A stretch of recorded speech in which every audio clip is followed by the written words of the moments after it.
What's up everybody, this is Master Ian Gamer, and the brand new PTR patch has just gone up with the Torbjorn Rework, the changes to several other heroes, which I'll be getting to in just a second. But first, of course, let's go ahead and try out the brand new Torbjorn. Now, I want to test out his primary gun right here. The projectile speed has been increased, the spread of his alternate fire has been reduced.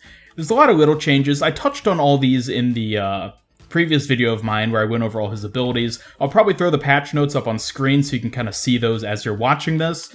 And yeah, his primary gun does have some nice changes. Nothing too major though. What I think we all really want to start seeing is turret, which can now be tossed to be deployed. Takes a bit to set up, goes straight into Form 2. And you can tell it who to shoot if there was more than one target for it to shoot right now. Alright, so there... See, switches targets. So that's what the turret does now, and also pressing shift again will not cause it to redeploy. You instead have to look at it and press F. And that's how you kill it. You kill your turret and then it goes on cooldown. I think if you do just redeploy it, it has to be like 3 seconds that it hasn't been shooting someone or shot at. So if we toss him over there, he can still shoot from there? No, we're not supposed to shoot from there. Okay, there we go. Now we can do it by just pressing shift. So that'll be an interesting mechanic to see how that plays out. I imagine there must have been some balance issue that forced them to do it like that. But anyways, now let's go ahead and try out the Overload, which is the new mini Molten Core, essentially.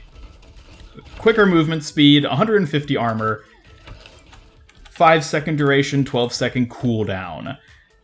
Interesting ability, definitely something you'll want to use during a team fight. That'll be a fun thing to play around with. But now let's do the really fun ability, the brand new Molten Core. Look at that. Isn't this marvelous? That is quite an ability. And as you see, they're still taking damage, and it of course does additional damage to units or heroes with armor. Quite an interesting rework overall. Definitely something that I'm excited to play around with in a match, which I may or may not put footage from that match in this video. I might do a separate video for that.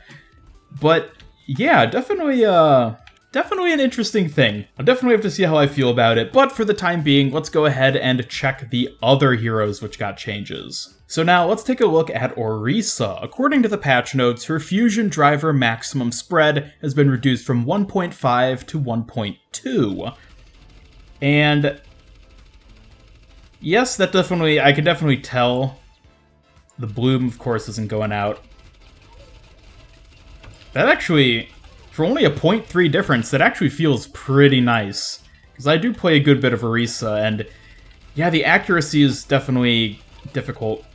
I was thinking they might increase the projectile speed to make it easier to hit targets, but it doesn't look like that's something they've done. It's simply the bloom, which will definitely make it easier to hit targets accurately, but a very minor change overall. Definitely a very minor change. And now Soldier 76 has had an increase in the number of shots he must fire before the max spread increases. So it goes from 6 shots to 9.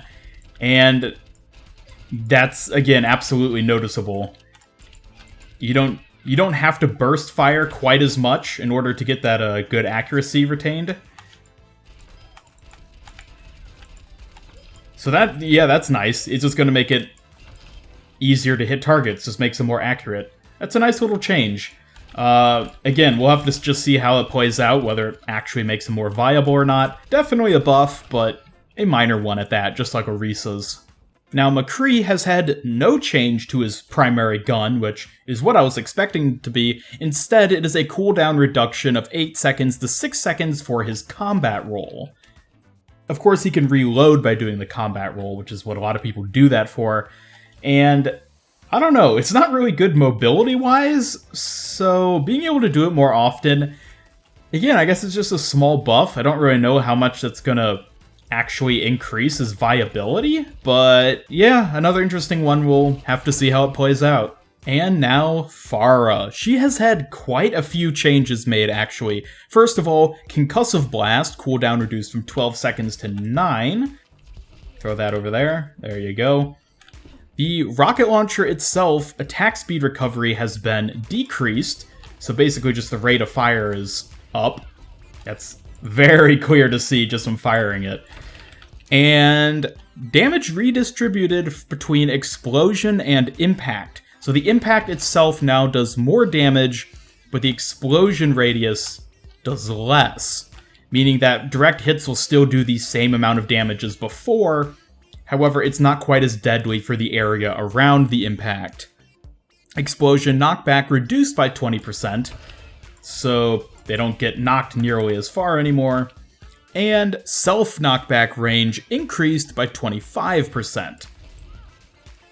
So I wonder if that also... That says rocket launcher, so I don't think that applies to her concussive blast. I'm guessing that's the same as it's always been. But now she can... I guess that's sort of the skill cap increase when it comes to propelling yourself around just by shooting walls with a rocket launcher instead of just the concussive blast. That'll be an interesting thing to see play out.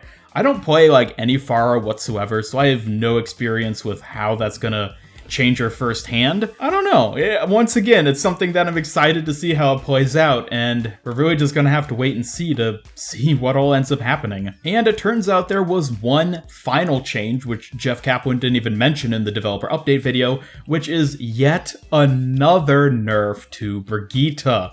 Her barrier shield health has been reduced from 600 to 500. This is getting a bit ridiculous. I know a lot of people still have trouble with Brigitte.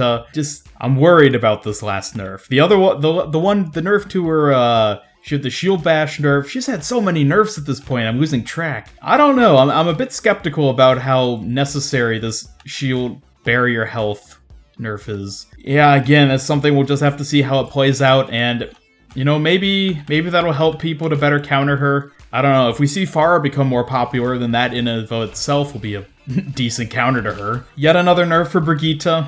We'll just have to see how it plays out.